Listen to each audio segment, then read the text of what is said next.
Well, hello, lovelies. How are we all out there? Are you doing good? It is Tuesday night. I just finished work. I've been getting at my work. I've been feeling good, strong, no pain in the playroom. My patients are, I guess, happy to see me. I feel like I'm doing a good job. That's awesome. But it's time to talk about sickle cell again because I've been having a lot of sickle related questions. People are asking me like why I'm always complaining about having no friends. Okay, so if you haven't watched any of my videos before, you won't know that I moved to literally across the country for the job I'm in just now because I wanted it that bad. I left all my family and friends behind, and they're currently about 500 miles away from me. B, the thing with sickle cell is, it makes me very, very, very tired. Everyone's sickle experience is different, but one of the characteristics of my sickle experience is that my hemoglobin, which is kind of the number of blood cells you have in your body, is chronically very low.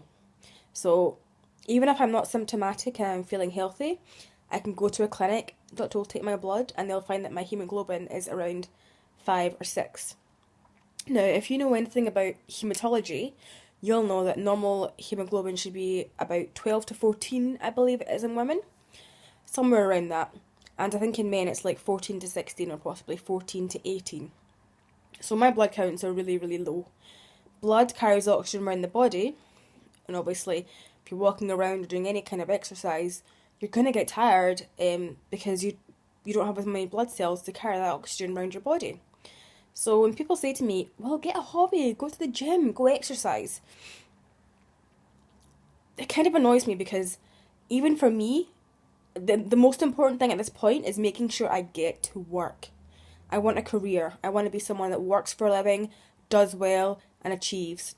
So right now that's my main priority. Of course, I would love to have hobbies like, I used to go to things like Zumba classes when I was on a certain treatment for sickle cell because my counts were a lot higher.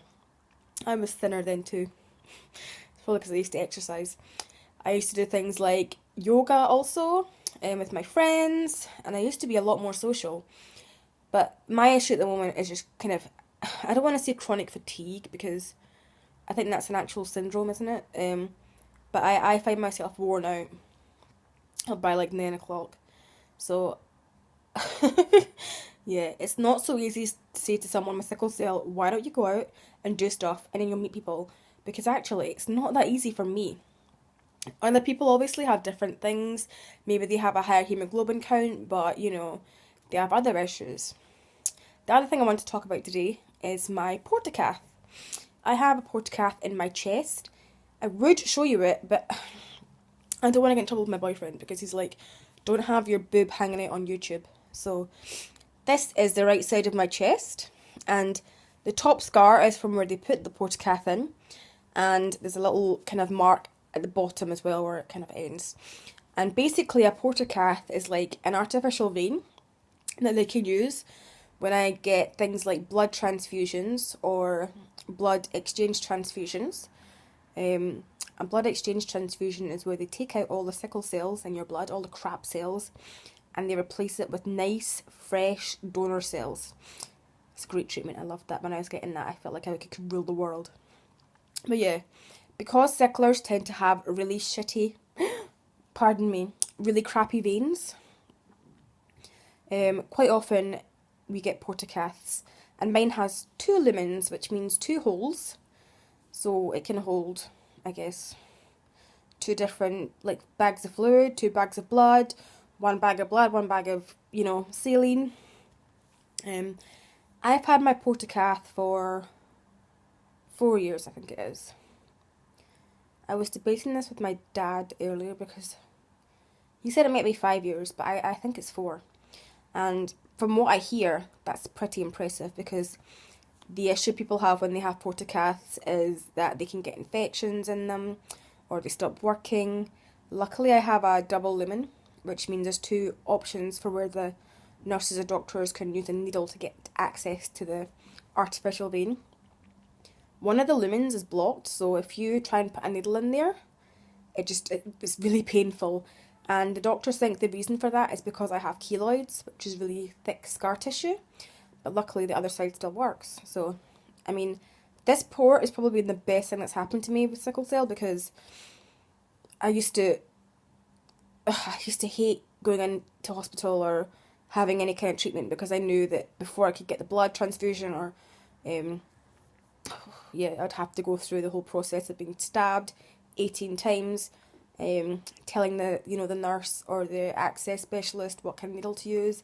They won't listen to you. They try a massive needle in a tiny vein. That vein blows. It was a nightmare.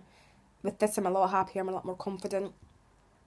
If you haven't got a Portacath and you have sickle cell and you have a lot of crises and you're in hospital a lot, it's something that I think is worth mentioning to your doctor, that maybe you've seen someone with a Portacath, and is this an option for you?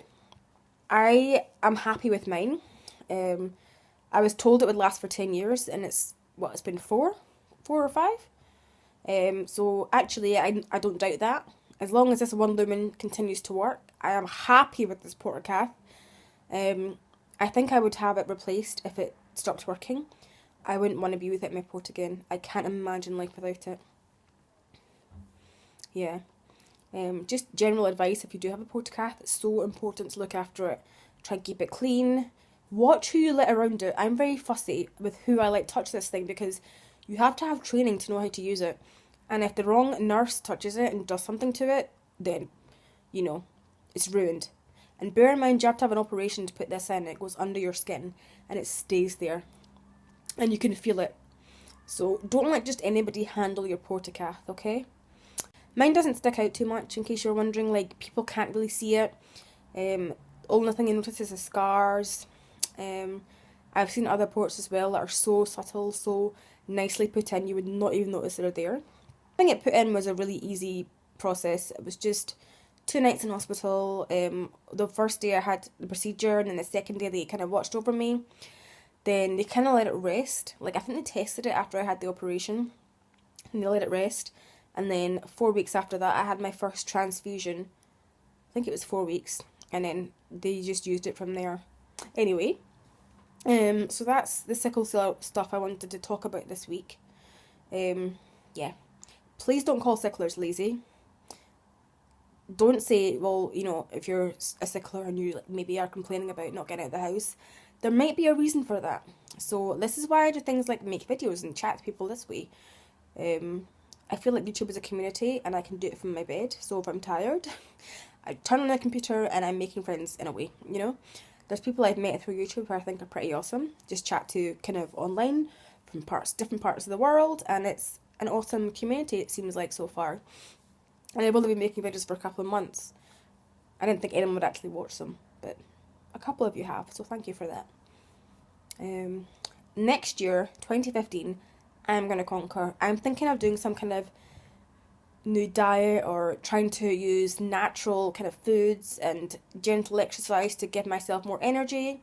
When I craft a plan, I will let you guys know about that. I also want to lose a bit of weight. So 2015, we're going to get back into exercise and looking after myself, because just because you're tired doesn't mean you shouldn't be, looking after your body and letting yourself get fat. So I'm going to talk to my doctor about that and see what they recommend. I might start juicing or something as well, just so I get, the right nutrients that will supply my body with that extra boost. Yes, I'm probably just blathering on now. Yeah, I think I covered it all. Feel free to leave comments, people. Like, I love replying to comments. Yeah, and there was someone who left a comment on one of my other videos about sickle cell. Just want to say hi. Thank you guys for commenting. Oh yes, I also was fangirling because this user, Life Without Sickle Cell Anemia, her handle is Life Without SCA. She left a comment, and I was like, oh, I watched her videos for such a long time, and to have her answer me was like, wow. She watched my video and she commented. Wow, I was dying that day. But yeah, enough warbling. I will talk to you later. Bye. So last night we were talking about hemoglobin counts and getting blood and all that stuff, and I was telling you about how my low hemoglobin leaves me exhausted, and about my Portacath. And today I'm going to get some blood. So my counts were around 6, and I'm symptomatic, I've got a lot of pain, so my doctor said come in and get a transfusion. I got cross-matched 2 days ago, and that's just where they take blood from you so they can use it in the lab to find you a match for when they transfuse you. And I'm gonna see if they'll let me record them using the Portacath or film it. They're kind of funny about that when I've asked before, like when I've taken pictures. I think as long as their faces aren't in the video, they're okay, but we'll see. I'm also running late because there's no parking at this hospital, and the hospital I go to is notorious for parking issues. There's not enough parking spaces near the hospital, and the other option is to park somewhere far away and walk, which I don't want to do because I'm already not feeling good.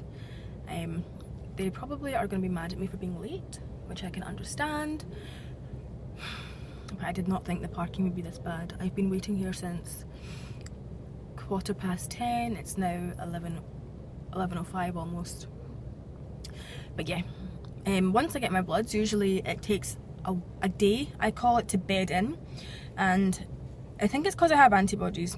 When I used to get blood, I would never feel any kind of strange reactions or anything afterwards, but now because I've been having transfusions since I was like, I think 4 or 5, maybe I had one before that even, the blood has to kind of, I call it bed in, which is like where it kind of gets used to my body and my body gets used to it. Sometimes I get temperatures and I feel kind of nauseated and just not myself, but usually I sleep that off and I'm fine the next day.